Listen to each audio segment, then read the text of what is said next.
You know that old trope where someone's home is their safe haven? The place where they can relax and feel totally comfortable being themselves? Yeah, well, this house isn't a safe haven for anyone. Not anymore. Welcome to our channel. And today, we're going to tell you about the most haunted house in the world. Let's get into it.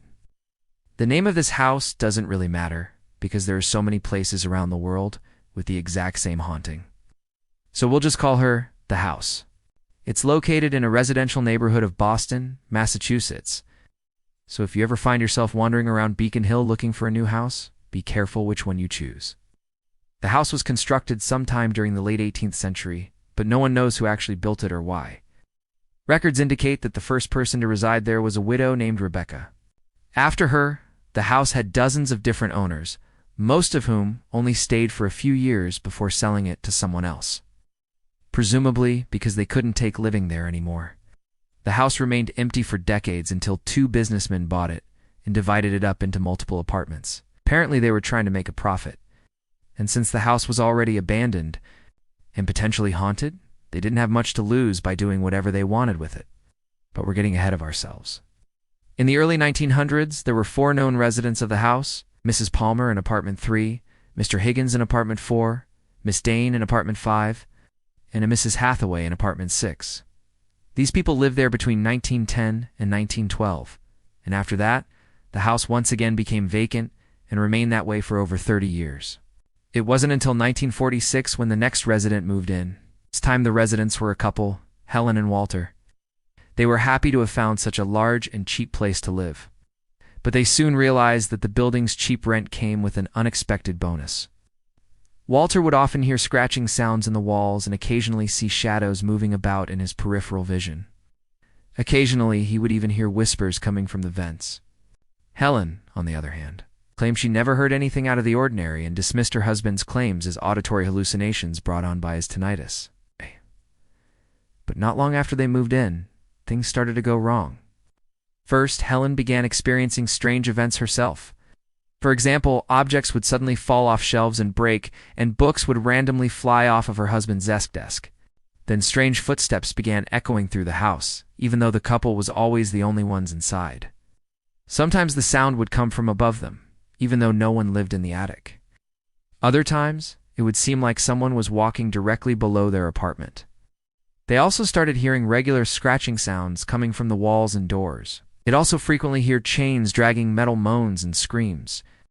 Of course, the couple thought these sounds were caused by the building's age, and the fact that it was made of wood. That was until the day Helen's sister came to visit. While the sister was staying over, the family heard the same scratching noises from within the wall. When they investigated, they found that the noise was coming from behind the wallpaper. And when they tore down the wallpaper, they found that someone had been scratching away at the plaster. However, no one could explain how or why this happened because no one was ever caught in the act. To add to this, there were also several areas of the house where the paint and wallpaper would seemingly peel away from the walls on their own, revealing newly scratched plaster underneath. The couple and Helen's sister decided to leave the house immediately after that. Over the next few years, the house changed hands several times. One of its owners even tried turning it into a funeral home. But that plan fell through because the local zoning commission rejected the idea. The house continued to sit empty until 1977, when it was purchased by a young couple, George and Kathy. When they moved in, strange things started happening right away. At first, it was just small things like lights flickering, mirrors falling off the walls, and heavy footsteps echoing through the house. But as time went on, things got worse. Kathy started experiencing strange visions while she was asleep. In them, she would see a woman wearing a nightgown frantically running through the halls, as if trying to escape something. Then she would turn and look directly at Kathy before vanishing. Then one day, Kathy saw something even more disturbing. She noticed the distinct shape of a child standing in the corner of her eye. When she turned to face it, however, she saw nothing.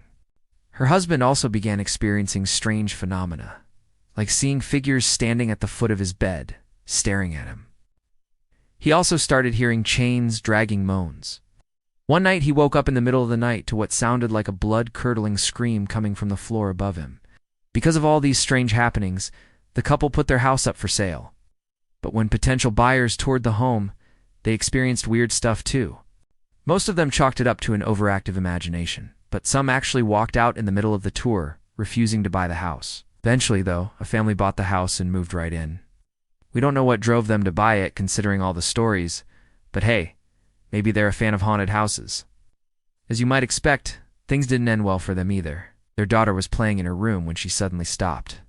She told her parents that she had seen the ghost of a little girl wearing a Victorian nightgown standing in the corner of the room. From then on, whenever the little girl's ghost appeared, the house's energy would noticeably shift. Also, the girl was never alone. Her ghostly dog would appear alongside her, along with a man in a wheelchair. These apparitions weren't aggressive or malicious. They were simply sad and lonely. They occasionally interacted with the family, though, like when the father was reading the newspaper and the apparition of the little girl came up to him and placed her hand on his arm. Then she disappeared after giving him a wink. Not long after that, the family decided to sell the home. Since then, the house has changed hands several times, but the hauntings have remained constant. People have reported seeing the ghosts of the little girl and her dog, as well as hearing chains dragging moans and screams in the middle of the night.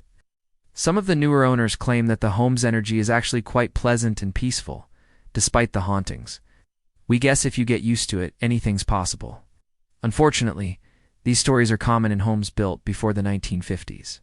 Many people claim that you can't really feel at ease in a house that old. There's always that nagging feeling that you're being watched or judged. Now, this house is actually still standing. And while we won't tell you exactly where it is, we will tell you that you can easily find it. If you have the nerve to do so, just look up the history of any old house in Beacon Hill, and you're bound to find this one's story. You can't miss it. Do you think you could live in a haunted house? Or do you run screaming in the opposite direction? Let us know your thoughts on the matter in the comments below. And before you go, make sure to give this video a thumbs up. Thanks for watching.